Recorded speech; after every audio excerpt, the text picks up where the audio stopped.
Suara hati itu mau bicara tentang kesadaran saya tentang tugas dan kewajiban saya sebagai manusia dalam situasi konkret, bukan sebagai profesional doang, gitu.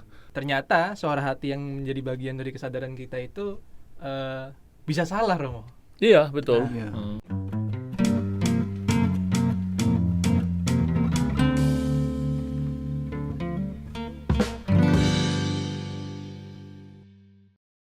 Halo teman-teman semuanya, kembali lagi bersama kita di podcast Sahabat Seperjalanan.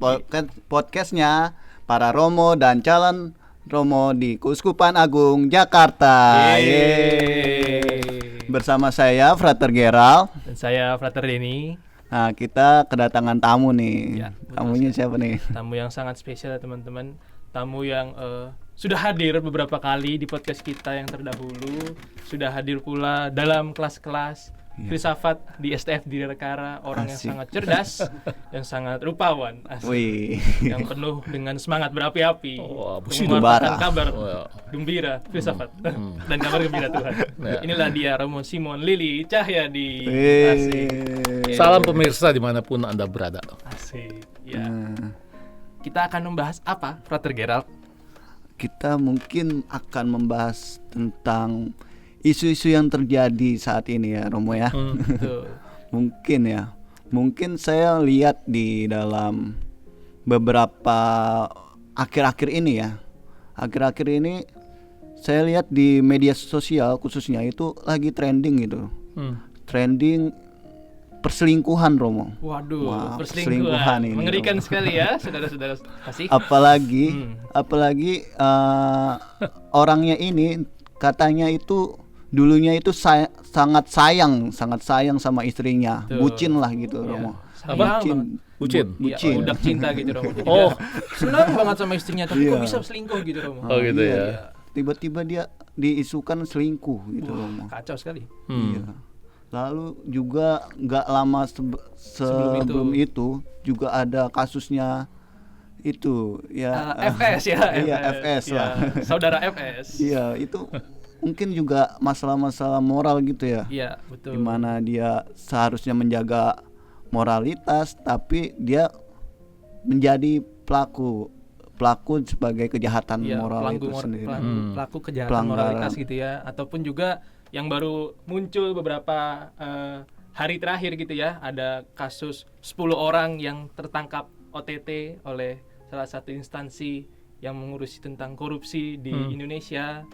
Ternyata salah satunya adalah seorang hakim agung. Nah itu juga masalah moralitas gitu ya, Romo. Ya betul. Tapi tentu masalah moralitas kan masalah yang akan selalu ada, relevan dalam kehadiran manusia selama manusia hidup gitu. Ya ternyata sekarang ini lagi naik gitu, muncul Romo. Dan ternyata tidak hanya dia sebagai seorang public figure ataupun seorang yang mengurusi tentang tatanan-tatanan moralitas dalam masyarakat, tapi ternyata mereka juga sebagai manusia yang dimana rapuh dan bisa salah itu, Romo. Nah, tetapi kita sebagai orang yang sebagai manusia juga mengenal yang namanya suara hati, Romo. Nah itu dia. Oh ya. Ya, kita mengenal suara hati yang memandu kita untuk menentukan apa yang baik dan buruk bagi kita. Betul. Apa yang harus kita lakukan dalam situasi-situasi yang seperti itu, yang konkret gitu. Ketika saya bertemu dengan manusia lain, saya harus apa gitu. Nah, itu melihat kejadian-kejadian moral ini, Romo. Ini di manakah letak suara hati yang seharusnya ada itu, Romo? Iya, Gitu. Romo. Ya ini mungkin pertanyaannya tentang hakikat dari suara hati ya. Ya. Itu apa, lalu bagaimana suara hati bekerja, mungkin di situ ya di latar belakang peristiwa-peristiwa itu. Suara hati itu apa ya? Mungkin kita harus menjawabnya dulu terlebih dahulu itu sebelum kemudian kita masuk ke dalam macam-macam tema yang lain ya. Suara hati kalau persis tadi dalam kasus-kasus yang tadi Frater beritahukan, di situ sebenarnya ada suara hati yang dipendam sih, yang dikhianati, suara hati yang tidak didengarkan, Sakit ya karena kan mereka bagaimanapun juga kan orang-orang yang sebenarnya sebelumnya kan sudah oke dengan keputusannya, dengan seperti orang yang selingkuh itu, Nah itu ya. atau FS yang sebenarnya kan menjadi pelindung, ya itu kan sebenarnya sudah oke dengan Keputusannya, Romo. ya dengan keputusan itu, tetapi bahwa dalam perjalanannya tidak didengarkan suara hatinya, di situ kemudian ada masalah. Ya. Suara hati kalau tadi Frater sebutkan itu kan tampak sebagai sebuah kesadaran, ya, dalam hal ini kesadaran mereka diblokir, ya.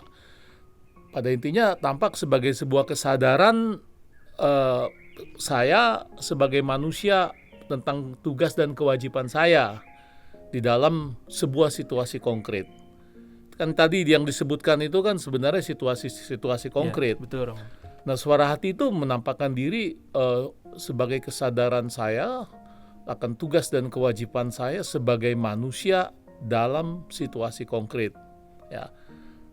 Suara hati yang khas itu adalah bahwa dia berhadapan dengan situasi konkret, ya, dan di dalam keputusan itu suara hati menyatakan dirinya, ya.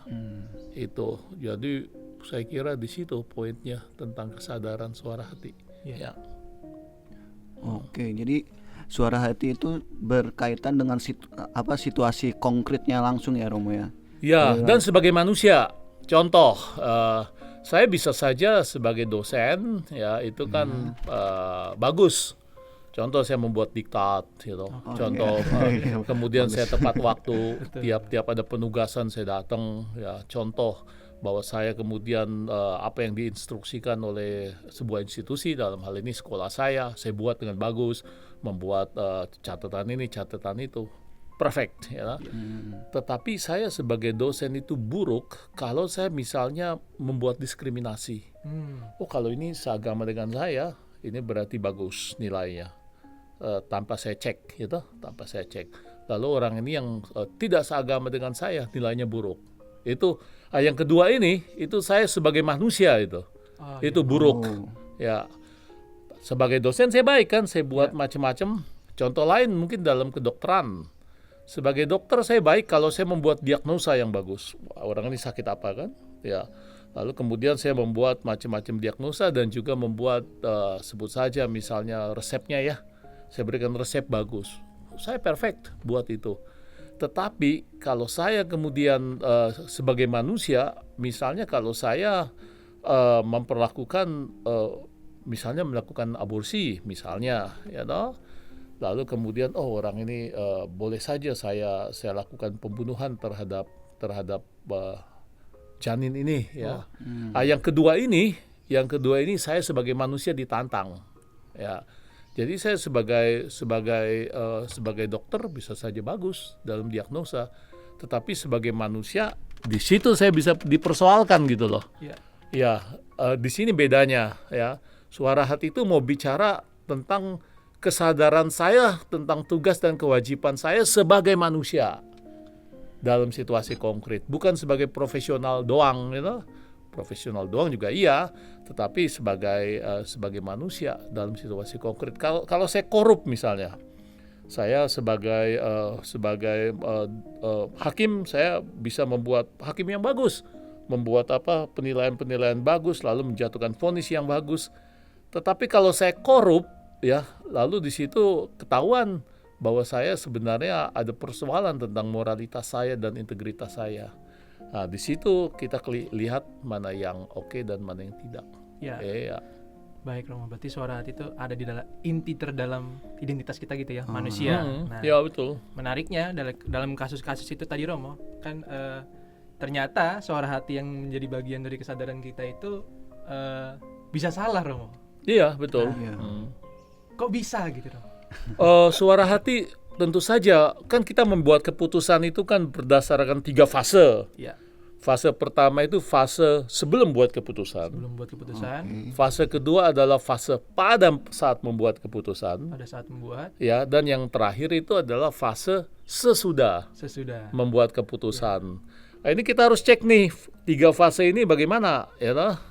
Kalau fase pertama kan sebelum membuat keputusan saya harus tahu informasi, misalnya tentang sebuah perkara yang saya mau tangani. Kalau saya tidak tahu perkara itu, saya mesti cari tahu. Entah kita misalnya pada buku ya, tapi juga bisa juga pada orang-orang yang memang ahli. Saya akan minta informasi pada orang yang ahli. Itu fase sebelum, ya toh. Fase sesudah saya pertimbangkan pro kontra sana sini, ya toh, baru pada fase yang membuat keputusan ini. Pada fase membuat keputusan ini kita hanya wajib taat pada apa yang dikatakan oleh suara hati.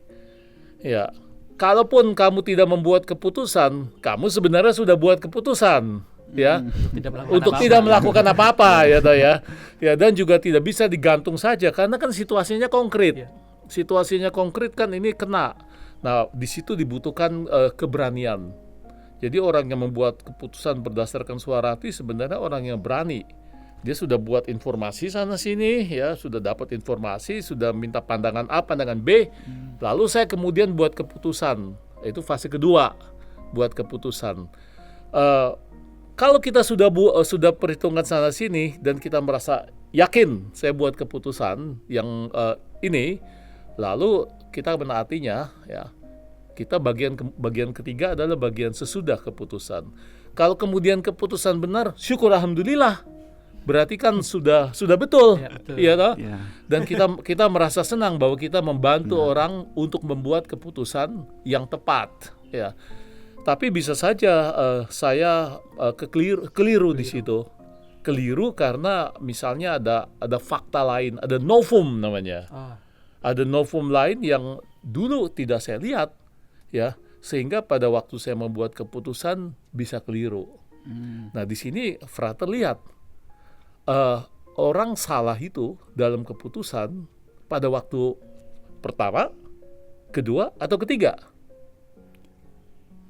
Kalau Anda lihat pada waktu sebelum membuat keputusan, pada waktu sesudah membuat keputusan, atau pada waktu sesudah keputusan dalam hal ini. Post factum berarti post factum. Ya. Berarti suara hati itu keliru pada waktu kita sudah membuatnya. Tentu saja kalau suara hati itu misalnya kita tahu keliru bahwa misalnya suara hati jangan buat. Ya. Saya pada waktu buat keputusan akan tidak membuat itu, ya toh ya, karena saya tahu suara hati itu mengatakan kamu jangan buat itu. Kalau saya buat, saya melawan suara hati, saya melawan suara hati di situ. Jadi saya membungkam suara hati saya, ya. Lalu saya melakukan yang kebalikannya, ya. Tapi saya waktu suara hati saya yakin bahwa yang saya buat ini benar, ya. Hanya kemudian ternyata saya lihat ternyata ya. Oh, keliru, misalnya informasinya tidak tepat. Lalu di situ saya kemudian sadar bahwa suara hati saya salah. Post factum. Ya. Saya kasih contoh konkret. Seorang dokter baik, ya. Seorang dokter baik. Ya, dia mau membantu pasien, ya. Dia sangat bergerak, ya. Lalu kemudian suatu saat ada seorang ibu muda yang karena misalnya sebut saja kasus perkosaan, ya. Lalu hamil, ya, lalu dia minta diaborsi. Waduh. Ya, nah, di sini kan ada kasus konkret. Ya. Suara hati kan kesadaran saya akan kewajiban dan tanggung jawab saya sebagai manusia dalam situasi konkret. Ini konkret nih, ya. Ada seorang ibu, seorang pasien muda yang datang kepada saya karena kasus perkosaan dan hamil dan dia minta supaya bayinya diaborsi. Nah, ini kan konkret. Wah, saya harus buat penilaian nih, ya toh. Nah, lalu di situ kan fase pertama adalah saya mesti cari informasi kan, ya tentang aborsi bagaimana dan juga kalau dokter udah tahu maksud saya, ya kemudian harus membuat macam-macam informasi. Dan yang kedua, saya kemudian harus buat keputusan. Misalnya saja, si dokter itu buat keputusan begini, aduh, kasihan itu. Bahwa dia perkosaan kan nanti kan repot nanti kalau ada anak lalu kemudian dia tidak punya suami lalu rasa malu. Oh, kalau gitu saya akan membuat aborsi karena rasa kasihan. Ya toh? Lalu dia bilang saya merasa yakin saya akan buat itu. Lalu dibuatlah aborsi. Ya. Berarti fase keberapa nih? kedua. Dua. Ya. Karena dia memutuskan. Karena Saat- sudah memutuskan, ya. Fase pertama tadi lihat sana, lihat sini, informasi sana, informasi pengetahuan kedokterannya mencukupi, ya. Ya. Fase kedua itu adalah sesudah itu sana sini dia buat keputusan, cak, ya.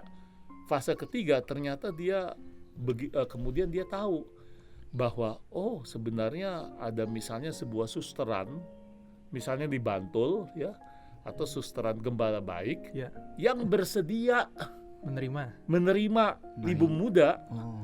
yang hamil misalnya di luar keinginannya karena kasus perkosaan, ya, dan dia bersedia untuk menampung anak itu.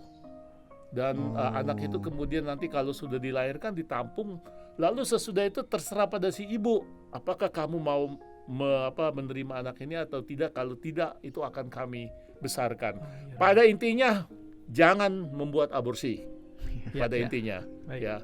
Nah, lalu si dokter baru tahu kan, oh ada sebuah novum, ya, yang dia ketahui bahwa sebenarnya tidak perlu membuat aborsi, ya. Karena apa?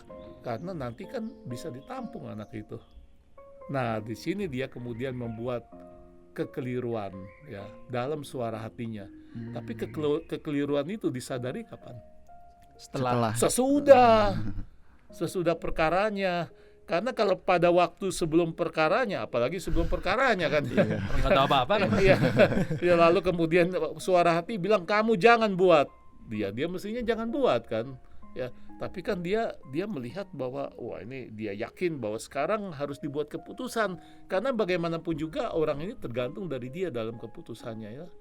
Nah kemudian dia buat keputusan keliru. Kelirunya itu disadari sesudah. Nah, itulah suara hati bisa salah dengan demikian. Bisa salah suara hati, bisa salah, ya. Salahnya di mana? Salahnya tentu saja disadari pada waktu sesudah keputusan dibuat. Maka itu kita harus merevisi keputusan itu. Kali berikut kalau saya berhadapan dengan kasus ini, saya akan mengatakan jangan buat aborsi. Ya. Nah, tapi itu kan baru rencana berikut. Yang sebelumnya itu sudah disesali. Jadi itu sebenarnya bisa keliru suara hati. Ya, Romo. Nah, ya, suara hati itu kan suara hati, Romo. Ya. Berasal dari manusia. Ya. Nah, ternyata dalam pengetahuan kita juga mengenal namanya suara Tuhan, Romo. Waduh, Ya. suara Nah, Tuhan suara tuh. Tuhan. Apa itu suara Tuhan? Nah, Anda bingung? Kami juga. Ya. Nah, tapi ada banyak yang menyamakan gitu, Romo. Menyamakan kalau suara hati itu sebenarnya merupakan perwakilan dari suara Tuhan gitu. Ya. Nah, apakah ini benar? Dan kalau benar itu bagaimana? Dan atau apakah itu salah gitu? Apakah itu tidak tepat? Perlambangan bahwa suara hati juga merupakan suara Tuhan gitu. Nah, itu Romo. Ya. Suara hati bisa disebut suara Tuhan sejauh dia mengarahkan kita semua pada yang baik. Oke. Ya toh, pada yang baik karena kebaikan berasal dari Tuhan, ya. Jadi kalau saya misalnya seperti tadi ya kita konsisten saja pada contoh dokter tadi, saya merasa bahwa saya mau membantu dia. Jadi keinginan membantu itu kan dari baik, Iya. ya. Jadi ini orang ada kesulitan, saya tidak tega untuk membiarkan dia dalam kesulitan. Sejauh itu merupakan keterarahan kepada kebaikan, itu merupakan sesuatu yang baik, ya. Tetapi kita lihat tadi faktanya suara hati ketika berhadapan dengan situasi konkret, dia kan bisa buat kekeliruan seperti Betul. tadi. Nah, tentu saja ini tidak berasal dari Tuhan, bukan suara Tuhan maksud saya, karena kan Tuhan tidak bisa keliru. Iya. Ya, Tuhan tidak bisa keliru. Intinya itu ya. Ya itu. Iya, karena kekeliruan itu kan bukan karakter dari Tuhan. Jadi dalam arti ini suara hati bukan suara Tuhan karena bisa keliru. Hanya kekeliruan suara hati disadari tadi sesudah segala peristiwanya diputuskan. Ya, dan sesudah pertimbangan kita manusia berdasarkan itu, oh ternyata keputusan yang tadi aku ambil keliru. Nah, kalau begitu perlu revisi ya. Iya, betul. Perlu revisi, saya tidak akan membuat lagi. Maka dalam bahasa religius ini bisa disebut pertobatan. Oke. Ya, bahwa saya keliru membuat ini, lalu saya tidak akan berbuat lagi. Ya. Nah, itu dalam arti itu suara hati bukan suara Tuhan, karena Tuhan tidak bisa keliru. Padahal suara hati bisa keliru. Iya. Gitu. Lihat ya teman-teman, di sini ada pertobatan-pertobatan kecil itu ketika kita sadar kalau kita salah gitu ya. Iya, betul. Itu ada pertobatan-pertobatan kecil. Nah, ini yang patut kita syukuri sebagai manusia seperti itu. Ya, baik, lanjut Soto. Nah, tapi Romo, ini tadi kan dibilang kalau suara hati itu bukan suara Tuhan. Nah, suara Tuhan itu apa sih, Romo? ini Romo. Waduh ini Menarik sekali. ini kayaknya mestinya lebih baik mengundang yang bukan saya gitu. Ya. Tapi saya kira suara hati, suara Tuhan tetap bisa kita kenali berdasarkan dua patokan. Patokan pertama patokan subjektif, patokan kedua patokan objektif. Wah, apa itu Romo? Adalah patokan subjektif adalah patokan yang kita tentukan sendiri atau yang kita manusia bisa membuat sendiri. Maka disebut subjektif karena kita sendiri yang membuatnya.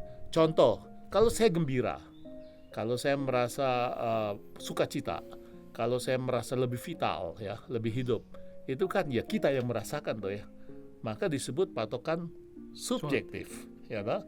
Kalau saya merasa begitu, saya merasa penuh vitalitas, saya merasa gembira, ya, saya merasa penuh semangat, itu subjektif. Sedangkan patokan objektif itu adalah patokan yang tidak dibuat oleh saya, tapi yang di luar saya yang membuat.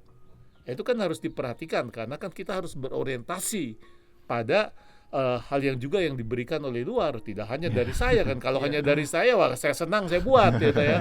Tapi juga ada patokan-patokan dari luar. Patokan dari luar misalnya bahwa martabat manusia harus dihormati, ya itu patokan dari luar. Lalu juga bahwa hukum-hukum positif bagaimana? Hukum positif kan dari luar, dari negara, ya. Nah, saya harus perhatikan itu.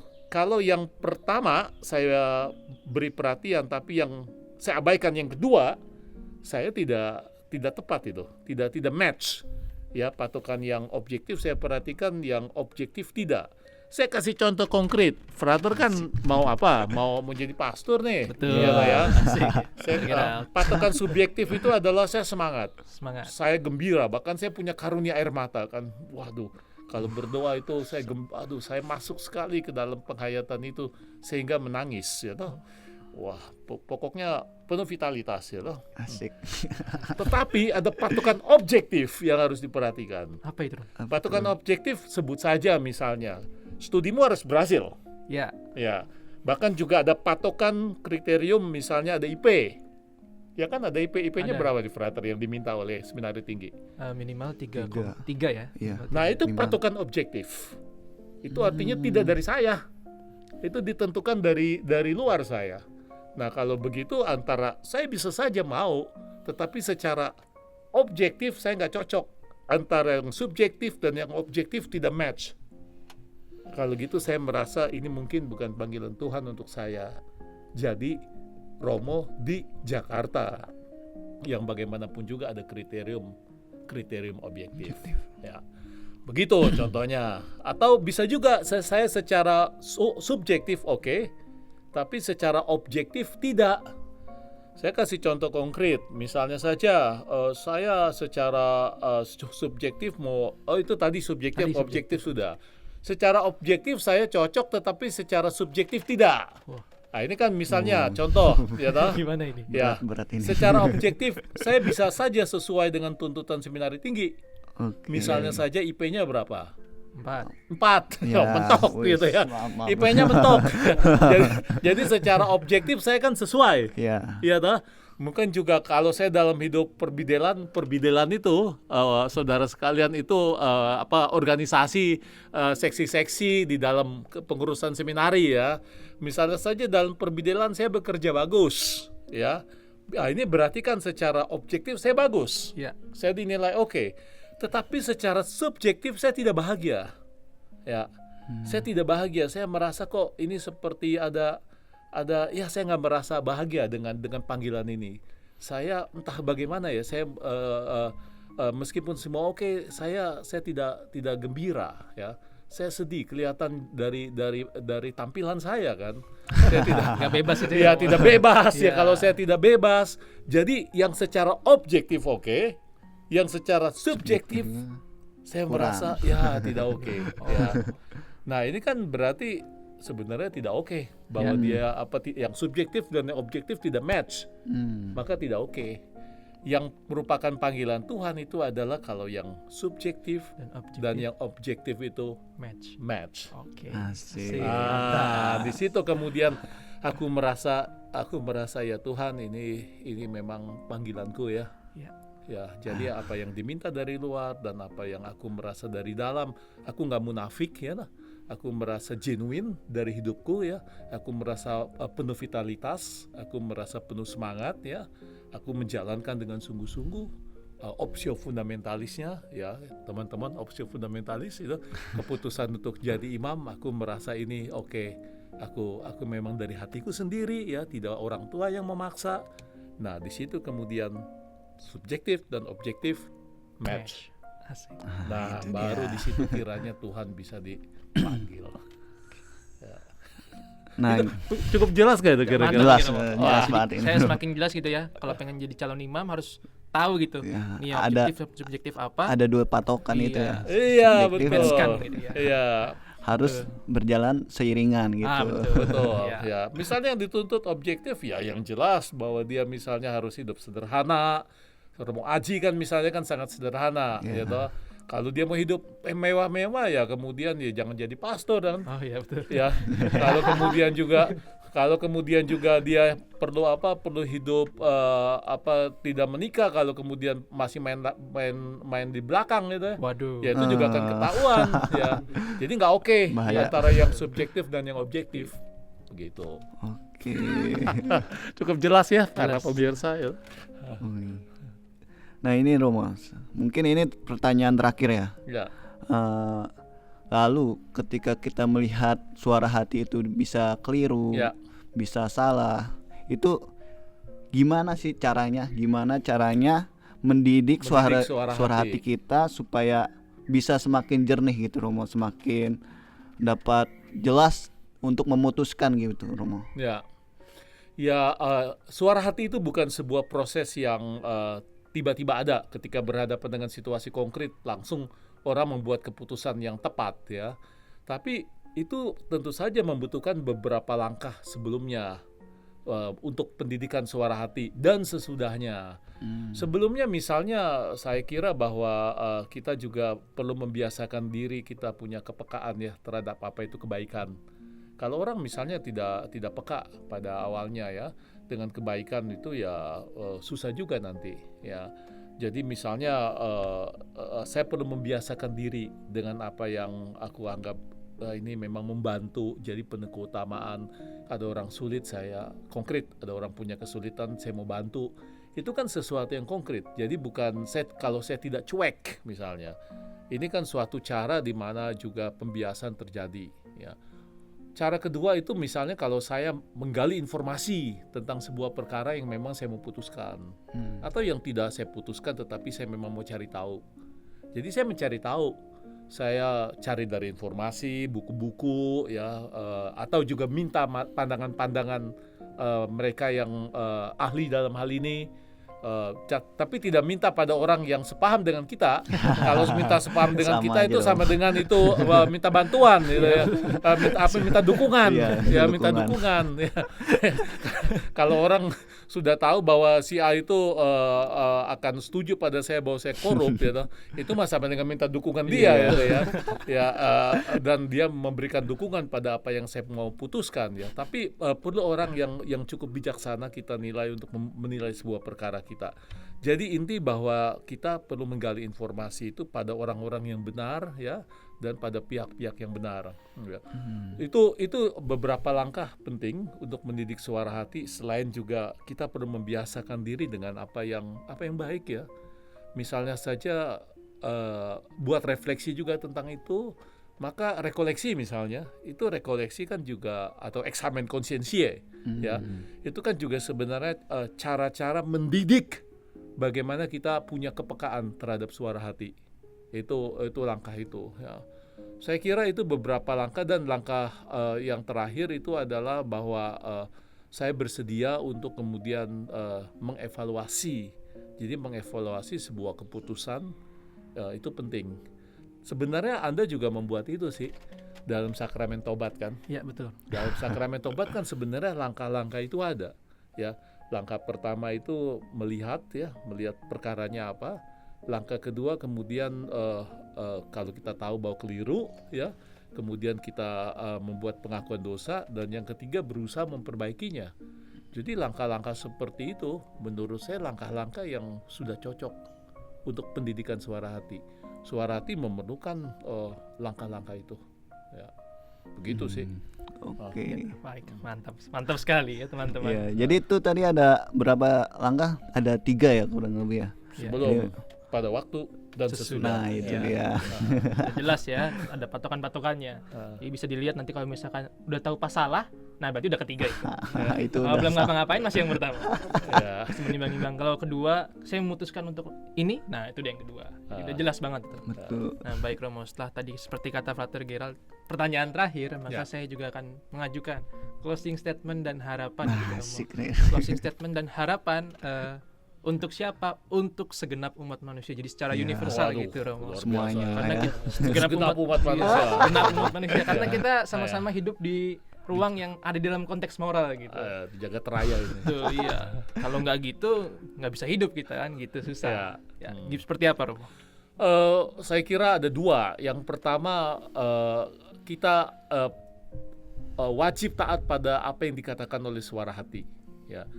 Jadi suara hati itu sebuah keputusan original dari pihak kita, bahwa kita dalam situasi konkret ini, saya tidak mengikuti patokan lain, tapi saya mengikuti apa yang merupakan suara hati saya mengatakan.